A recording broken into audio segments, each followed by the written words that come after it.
Ladies and gentlemen, my name is Aaron Blade, and I'm the editor, creator, and producer of what you're watching right now, Blade Talk. If you are new here, welcome, and you found this presentation helpful, informative, do me a huge favor and hit that like button. Do me an even greater favor and subscribe to my channel. Always appreciate all the support that I am given. So, if you've been watching the news or any media outlets, really, you know that there has been many college disturbances due to the individuals protesting, right? And I know many of my Jewish colleagues on this platform have given their thoughts and opinions about it, and I just wanted to give my 2 cents and try to explain essentially what's going on. All right, so if you're interested, stay tuned. Let's hit that intro and let's begin.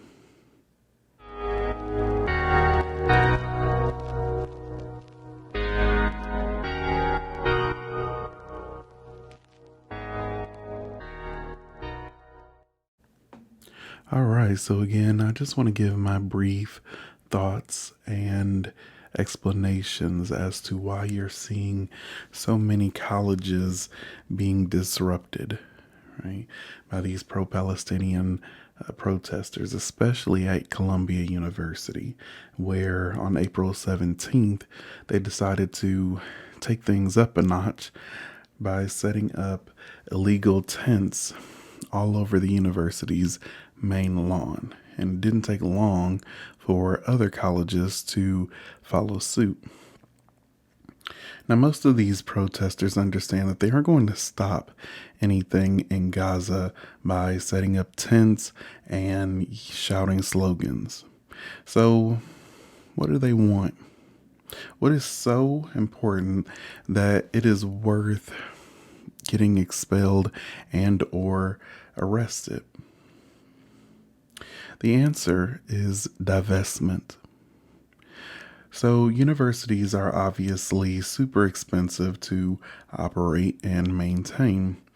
It takes a lot of money. So, alongside tuition money, both public and private universities get donations, which collectively make up endowments.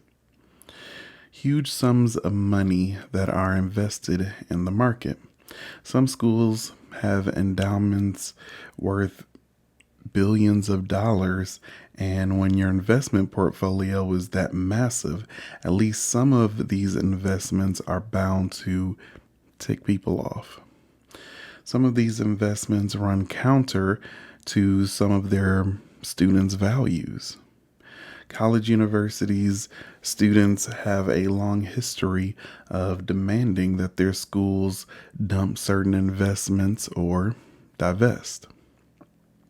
Now, most universities don't disclose where it invests. At Columbia University, for example, students and faculties have put together a list of companies that they say Columbia has invested in that do business with the Israeli government. So the protesters urge that Columbia divest from these companies immediately. Now, it is important to note that many of the investments or divestments are symbolic. What they're trying to achieve is symbolic. They don't expect that this will make a huge financial difference. What they're looking for is to make a cultural difference. You see, it's a domino effect. The idea is the more institutions that divest from Israel, the more isolated Israel becomes. The goal is to turn Israel into a economic vulnerable pariah state. So they have set up illegal encampments, refused to leave when asked, and in many cases harassed Jewish students, gotten arrested after multiple warnings, and are now asking these universities not to enforce any kind of punishment. These people have a sense of righteousness, and they believe that what they're doing is right. But that has emboldened them to essentially break the law. When everyone believes that it is okay to break the law, as long as it's for a good cause, you don't end up with peace. Peaceful protests essentially go out the window. What has happened is, while protesters have questions about their university's connection in line with Israel, what ultimately happens is it raises an entirely different set of questions. For example, what is the point of college? Why are students paying thousands of dollars if they can't answer basic questions about the ideas that they claim to support? And what would you say is the main goal with tonight's protest? I think the goal is just showing our support for Palestine and demanding that NYU stops. I honestly don't know all of what NYU is doing. Do you know what NYU is doing? About what? About Israel. Why are we protesting here? Palestine will be free! I wish I was more educated. And protest leaders are very aware of the problem, which is why they discourage any of the protesters from speaking to the media. Why can we not go through here? Because we're not letting media in right now. I know, but this is a public campus. Why are we not able to go through? Because we're not letting media in right now. There's I know, an but encampment going on. who are you? Well, what are you afraid of? Why do you not want to have people talk to you and find out what your protest is all about? So notice that when you press a protester, they parrot talking points that fall apart if you press that's them. a really false narrative. I think that that's a really false narrative. I think that it's a really false narrative. I think that this is also a really false narrative. Do you think October 7th and the attack that happened is a false narrative? Get out of my face, please. Think back to, for example, the civil rights movement or the protest against Vietnam. They were happy to answer the media's questions on why they felt what they were doing was right. They felt that an injustice was taking place. These kids have no answers other than screaming genocide and free Palestine. Not to mention that many of them refuse to show their faces. Now you have to ask yourself, in what scenario does it really require you to cover your face or hide your identity? Most of the time, it's when you're doing something that is illegal, you're ashamed of, or it's evil. Burglary, homicide, things like that. You can't tell me that they're still afraid of COVID and they're wearing masks out there in the open in the fresh air, right? I have a sneaky suspicion that they aren't wearing these masks because they fear COVID. Now, I'm not saying that there aren't sincere individuals that are protesting, but to call them social justice warriors, for a lot of them, it seems like it's more about the worrying than about whatever the cause is. It's about being a warrior for whatever cause. I mean, are you really speaking truth to power? Or do you just think that you look cool in a keffiyeh?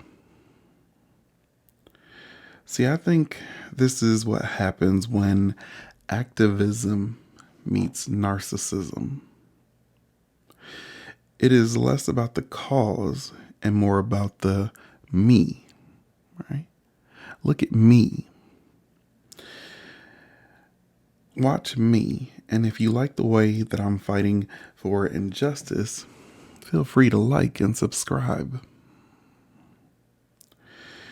I mean, are you really there for the cause, or is the cause there to bring you to the public? Why care so much about this particular cause? I mean, North Korea starves its people. China puts people in concentration camps. Myanmar brutalizes the Rohingya. Afghanistan women are being mistreated to the point that they can't get an education after a certain age, can't go anywhere without a man, and has to cover up completely. Russia is forcing their men to go to war and die for their country, and they aren't even allowed to protest. They don't have a choice. Maybe if the protesters knew even a bit of the kind of people that they are supporting, Hamas, the Houthis, Hezbollah, the Iranian Revolutionary Guard, etc., they may take it a little easier on what the United States is doing by standing against evil. Now, I know what the typical response is. It is a genocide. America is supporting a genocide, right? You see, genocide is when you want to wipe out an entire group of people. Just wipe them off the face of the earth. And that is the goal of Hamas.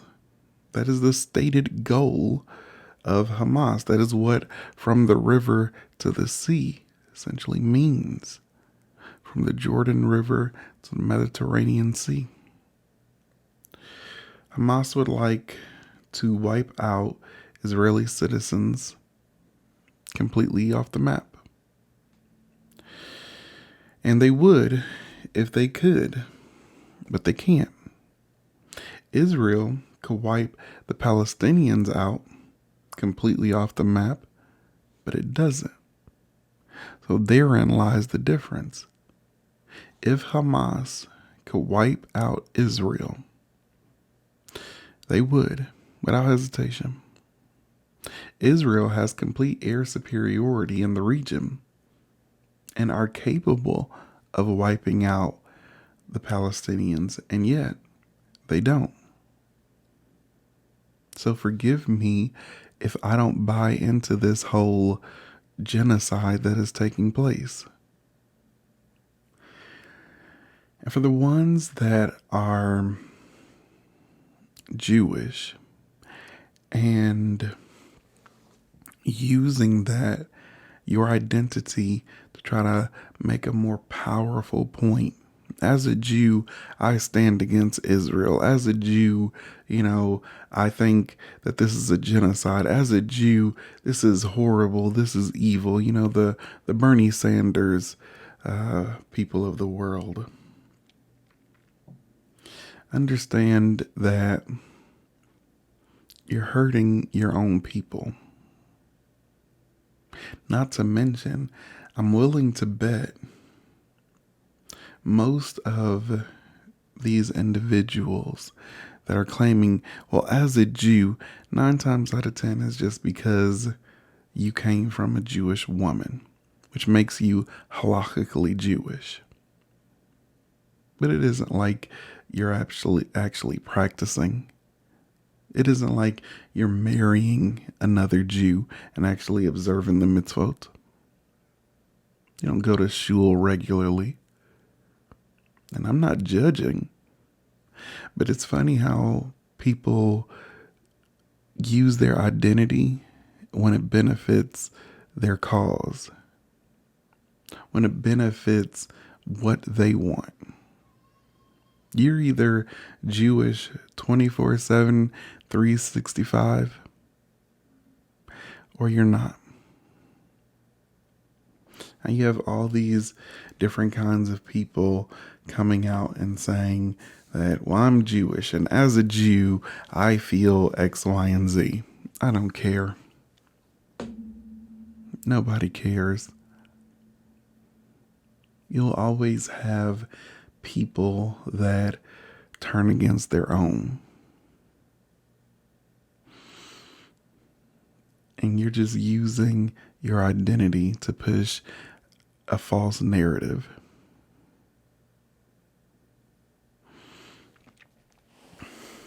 And quite frankly, you're at the wrong channel. And I have no problem separating myself from hateful ideologies.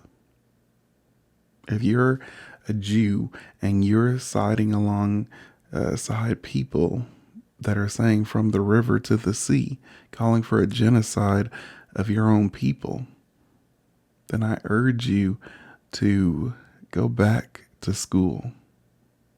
Learn about your heritage and your culture. But it's nothing new. Throughout Jewish history, there's always been a group of Jews that betray other Jews or disagree with other Jews, so much so to the point that it leads to our detriment. So I have no patience for that. Again, peaceful protests are fine, but you can't go around intimidating other people. You can't, attack other people. You can't stop people from getting to class. And I believe in Michigan, protesters came in and interrupted a graduation ceremony. It's getting ridiculous. So that is my 2 cents. I wish these individuals would educate themselves, because as you've seen, many of them don't have an honest response or answer as to why they're even protesting. Or you bring up October 7th and then all of a sudden they shut down. They don't want to hear it. They don't want to hear what caused this war. They just want to deal with the effects of it. Not to mention that the Palestinians, 70% of them still favor Hamas and their position against Jews, against Israel. So Israel is dealing with a group of people that have been fed horrible propaganda against another group of people. And then you ask yourself, well, why don't Egypt take them in, or Jordan take them in, or any of the surrounding nations take in just one refuge? Because they know that they've been compromised. They know that they're brainwashed. And they definitely don't want them in their country. I mean, Jordan did all that talk about the Palestinians and understanding their plight, and they're our brothers and sisters, etc.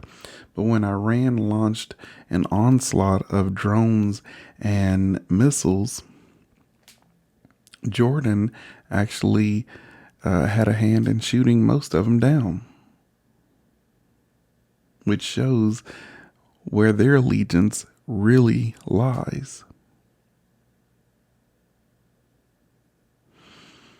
Nobody wants to see innocent individuals die. No one. But I find it interesting that everyone wants to blame Israel when, if Hamas surrenders tomorrow and releases the hostages, it's over.